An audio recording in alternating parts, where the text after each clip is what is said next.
Hey guys, and welcome back to my channel. If this is your first time joining, my name's Andrea and I'm the artist and entrepreneur behind Coco Michelle Illustrations. I create content on a weekly basis to educate, inspire, and motivate people just like you to follow their creative ambitions. And today's video is an exciting one because I'm going to be spilling the tea on my 5 strategies that work to grow my Etsy business to over 6 figures. As always, the timestamps are down below if you're looking for a specific subject.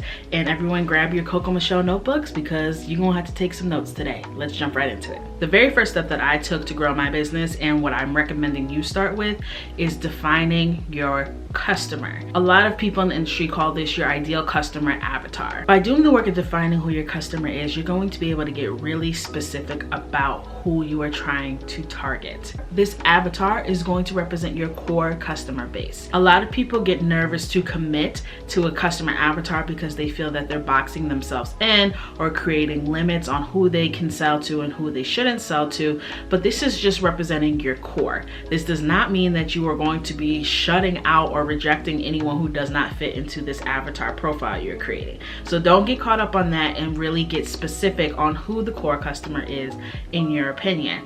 I have noticed that some people create their avatar and then as their business grows and they get more customers, they realize that they kind of missed the mark on what they thought their customer was going to be. So this is something that you can change and can be super fluid, but I always recommend starting somewhere because how you define your customer is going to impact your business decisions that you have to make along the way. So commit to something. If you need to change, adjust, you absolutely have the freedom to do so. So don't feel like you're scared to commit to something because it's permanent. Definitely have leeway to make changes, but you need to have direction before you do that. So you start with demographics and get super specific. How old are they? What gender do they identify as?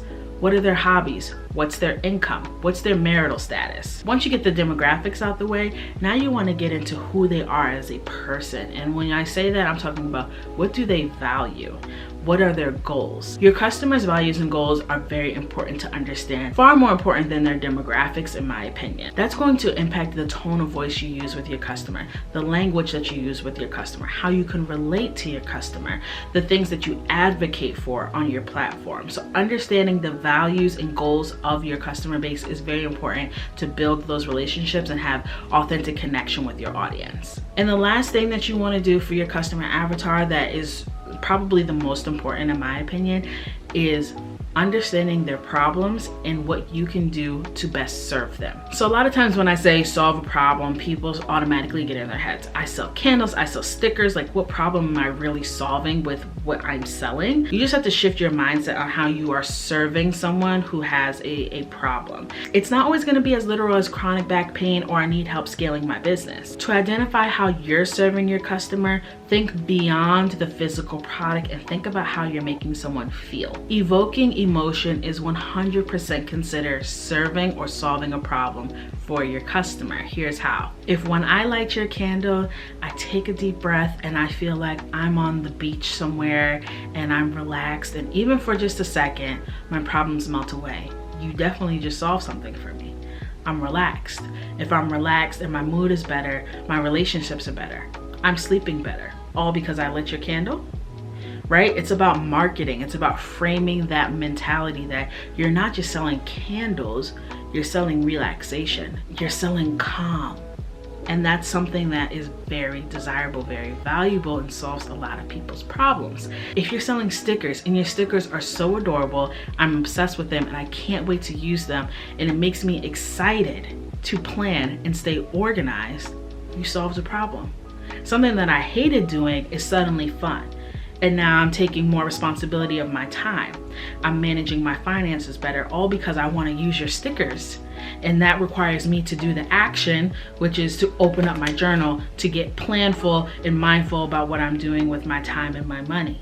You solved the problem. So definitely take some time to check out the links below because I left some worksheets that help you identify your customer avatar. I found some great resources. These are things that I used when I first started out trying to identify my customer, and it's really gonna get you super clear and specific on what you need to focus on for your customer. And again, we're talking about a core customer. It doesn't mean that you're shutting everyone else out. So for number 2, we got 3 L's, okay? Launch, listen, learn. So as you are creating your business and you're launching new products, I want you all to be mindful that it does not end with the launch. I think as creatives, me included, we get super caught up in the launch of the product, right? Whether releasing a new product or a new service, we get super caught up in the launch aspect.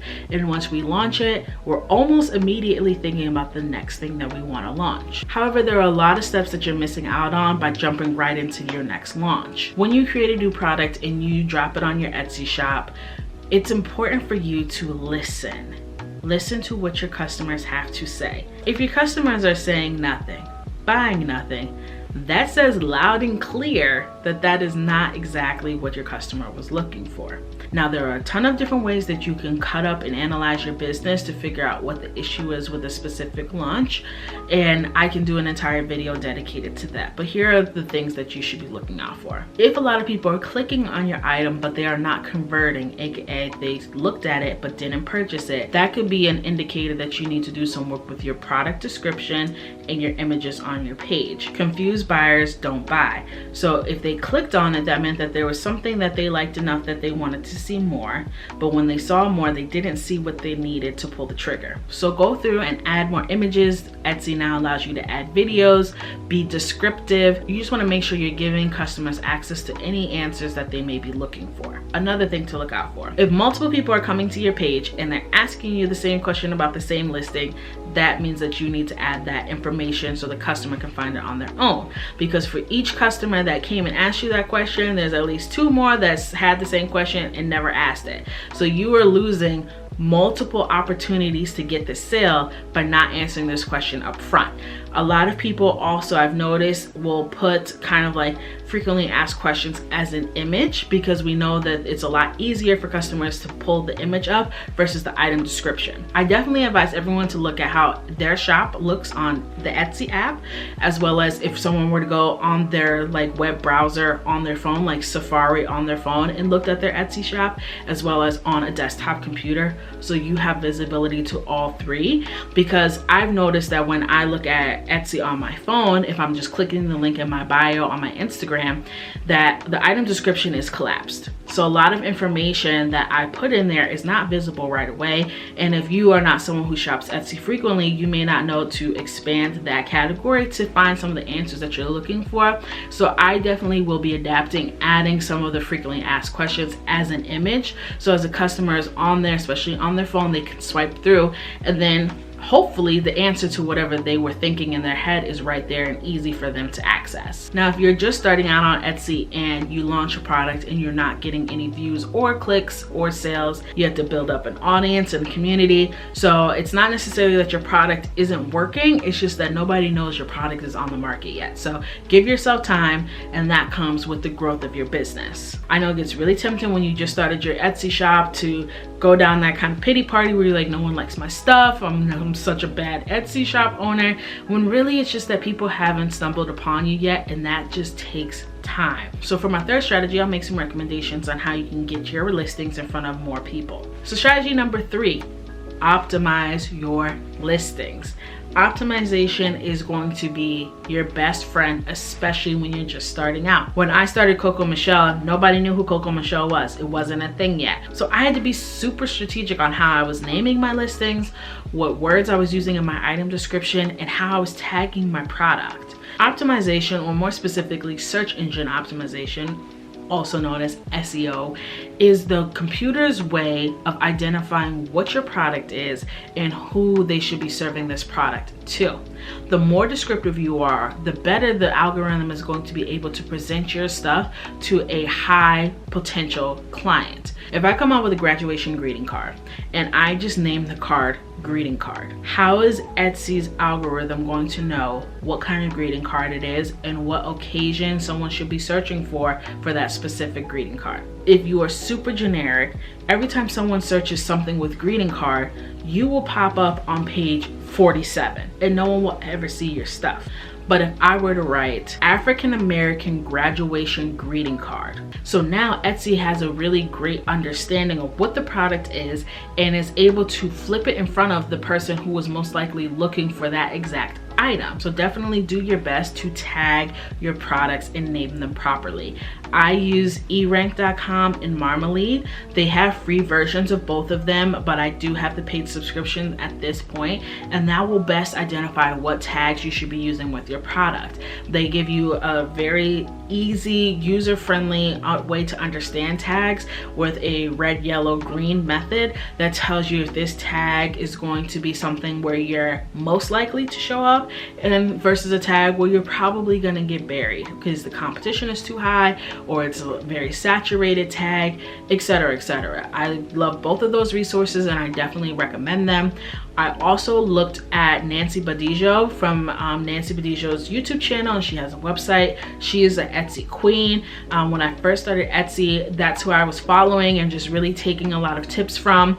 She creates content everywhere, like on a daily basis. So I definitely recommend her. She goes into like a real deep dive on different strategies, especially with tagging and optimizing your listing. So definitely check her out. Another thing that you need to optimize are your photos. We are visual beings, especially people who are on Etsy. Etsy is known for a very creative, very visual customer base, and they're also a customer that wants things that are super unique and personalized. So make sure you're leveraging that when you're taking your photos. I know I am not a photographer. Okay, if you guys have followed me on YouTube for a while, you know I'm always out of focus. Something wrong. Am I in focus right now? I'm not a camera savvy individual. It's just not my strength.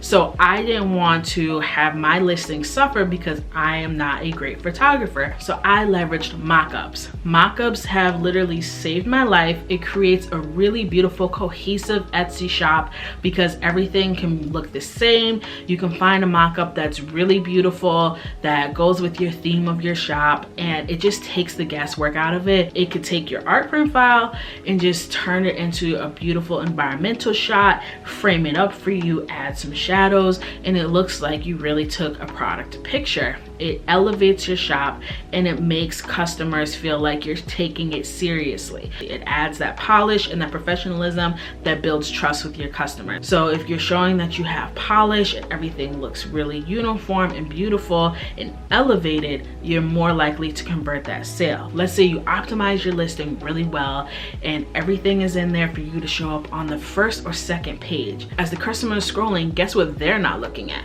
The titles. So although the titles are very important for you to be able to show up on page 1 or 2, the customer is looking at the pictures. So just because you ranked doesn't mean that you're going to get those clicks. And if enough customers scroll past you without clicking because your photos are garbage, guess what Etsy's going to do? You're going to start falling down the ranks and you end up right back on page 47.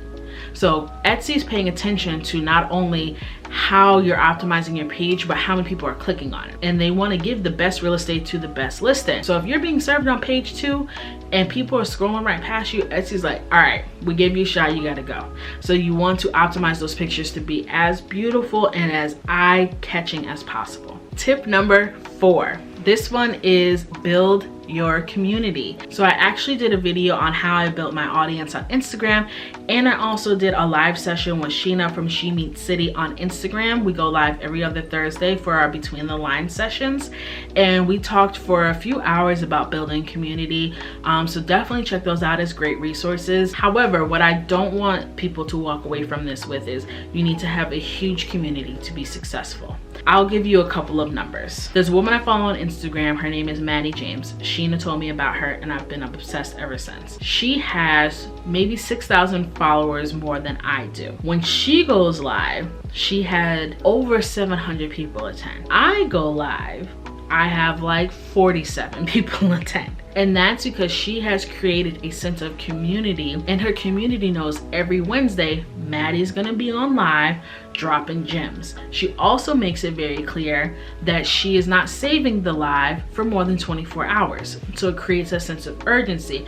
I need to watch this either live or within 24 hours before going live, or I'm gonna miss this content. So even with the same size communities, she's able to draw a lot more people into her live because she has created that sense of community with her live audience. Now, if you look at how many likes per picture, she may get 1,000 likes on a picture, 1,500 likes on a picture, whereas I'll get 4,000, 6,000 to even 11,000 likes on a picture. So I have a smaller audience than her, but I get more engagement on my posts because that's where my community is grounded. Now, I follow another person who has a very tight, small community who has over 700 people doing a challenge with her right now. And that's like 80% of her audience. So super, super tight community, but super engaged community. Community has nothing to do with the numbers. It's about the authenticity. It's about the connection. And one thing that really drives me crazy is people don't nurture their audiences at the size that they are. Because if you're ignoring your audience that you have today, not only is that insensitive, but it's bad for business. Your sense of community should start once you get your first follower. When you have one person following you, you are now building a community. And with each person that comes along, your tribe is growing. But you should appreciate them one by one. The smaller your audience, the more engaged your audience is going to be because they're taking a bet on you. I see potential, I see opportunity for growth, and I am opting in to be a part of that growth. I am opting in to have a first row seat to her journey. Don't treat people as if they are just a number because you won't win. Building community is about building connection. And if you're not willing to connect when you have one follower, you're never gonna get to 1,000 followers, to 10,000 followers and beyond. Create that sense of belonging, create a hub, a place for people to gather. That's what you wanna do when you're building a community. Create a safe space, create a fun space, but whatever it is that you're going for, like have some sort of community that people want to be a part of. There are strategies that I talk about in my other video on ways to grow your audience while still nurturing the audience that is there.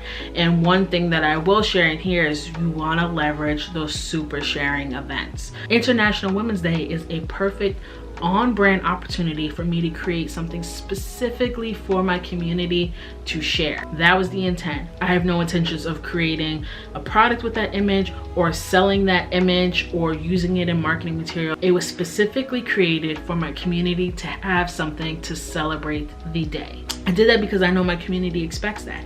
That is part of the reason why they follow me, because I create things for these occasions that they can then use on their platform and celebrate with their communities. Whatever it is that you do, there are so many creative ways for you to leverage occasions and these super sharing events so that you can get more reach and get your stuff in front of your audience's audience and start to build community that way. And tip number 5 is retention, retention, retention. I beg of you to retain your Etsy customers, and here's why. Acquiring a new customer can cost 5 times more than retaining an existing customer. 5 times more. Not only are existing customers cheaper to retain, but they're more profitable overall. So increasing your retained customers by just 5% can increase your profits by anywhere from 30% to 95%. So just by getting 5% of your customer base to stick around and come back can nearly double your profits. So what does that mean that you have to do? Take care of your customers. Build a customer-centric Etsy shop. It is about the happiness of your customer. Here are the main things that you should be focusing on to retain that customer. High quality products. The worst thing you can do is sell something that's poor quality. There is not much you can do to get a customer to come back once they have deemed your product unworthy. So make sure that you are doing all the quality assurance you can to make sure you have a top tier premium product. So make sure that your product is high quality and that you're taking feedback very seriously from your customers. If your customers are voicing a problem with your product, get out your feelings, because I know it hurts. I know. But make the adjustments. Make sure that you're taking it seriously because they're giving you an opportunity to improve. Even if that customer is like, I'm not coming back, but I'm telling you about yourself so that you can at least get better, then take that as a blessing. Customer service. We all know that. Customer service is going to make the difference. With every customer engagement you can, make them feel valued. Now, I know that Etsy can breed a specific kind of customer that is needier than most, because Etsy has created a platform where it gives you access to the maker. It's not like Target where you walk in, you pick it up off the shelf, you either like it or you don't, you take it or you leave it. Etsy has created a place where you can speak directly to the person who's making the item that you are potentially going to buy. So any little question you have, any little hesitation you have the ability to go straight to the source. And that can be frustrating as the source. I understand how frustrating that can be, but you have to take your emotion out of it. You have to continue showing up for your customers. And every once in a while, you're gonna have a customer that rubs you the wrong way. We have all heard the expression, the customer's always right. We all know as makers that it doesn't feel like the customer's always right, but you have to maintain that level of professionalism, and you can't allow a negative experience with a customer impact how you're treating the rest of your customer base. Got called a dumb bee, got told I probably didn't graduate college, that my business would never go anywhere. Like, this is a customer engaging with me on Etsy. Like, how hurtful.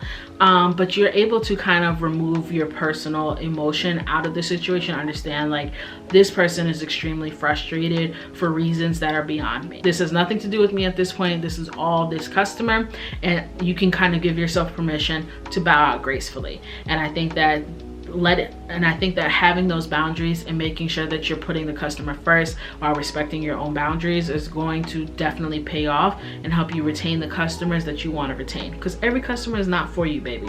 Don't lower your standards. And then lastly, for retaining those customers is having a great assortment, having products that keep your customers coming back. My notepads and my stickers are definitely high retained items, because every time a customer runs out of specific stickers or specific notepads, they are coming back and they're buying 4 at a time. I just had a customer buy 18 this week. And also by releasing new products, having a fresh assortment. So when your customer comes back, they're not seeing the same thing every time.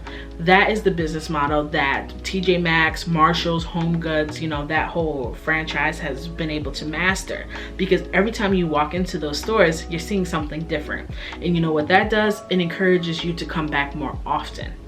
If I walk into a store and I see everything that they have to offer, I buy what I want, I leave. If I come back and I see all the same stuff, it's like, well, I already bought the stuff that I wanted when I was here last time. No need to come back. And now in my mind, I'm like, well, I only need to go there maybe once or twice a year, because it's always the same old stuff. So keeping a fresh assortment and making sure that you have newness, and then you have things that are for upcoming relevant occasions, depending on your business, is definitely going to keep customers coming back and keep them shopping with you.